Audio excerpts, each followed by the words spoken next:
Assalamualaikum warahmatullahi wabarakatuh.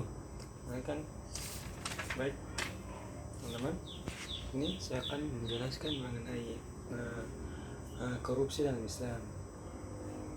Korupsi dan anti korupsi dalam Islam. Pertama itu pengertian korupsi. Secara harfiah, pengertian yang paling mendasar, pengertian yang paling fundamental, teman-teman. Korupsi itu merupakan sebuah perbuatan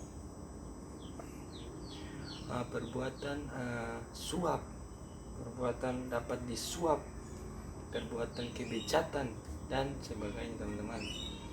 Kemudian sini faktor-faktor penyebab korupsi. Yang pertama faktor yang paling utama yaitu, dan juga yang paling penting, dengan faktor ini maka insya Allah korupsi bisa diatasi. Pertama, lemahnya iman dalam diri seseorang, teman-teman. Kemudian yang kedua ada lemahnya perekonomian, sehingga akhirnya terjadi kemiskinan dan akhirnya terjadi korupsi, teman-teman. Kemudian lemahnya penegak hukum dalam menindaklanjuti kasus korupsi, teman-teman. Karena bisa dibilang hukuman bagi para pelaku korupsi, teman-teman, bisa dibilang hukuman bagi para pelaku korupsi ini masih cukup ringan, teman-teman. Kemudian selanjutnya faktor penyebab korupsi secara umum, teman-teman, itu terbagi menjadi dua. Ada faktor internal, teman-teman, dan faktor eksternal, teman-teman. Faktor internalnya, teman-teman, merupakan faktor yang berasal dari dalam diri orang yang melakukan korupsi itu sendiri.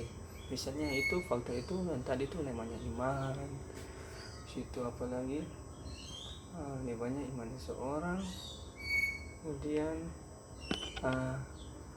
kurangnya kejujuran dalam dirinya sehingga terjadilah korupsi.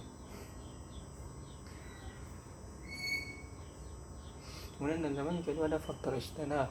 Faktor eksternal ini merupakan faktor yang berasal dari luar dirinya. Ada faktor dari orang lain, dari bosnya yang memberikan dia suap.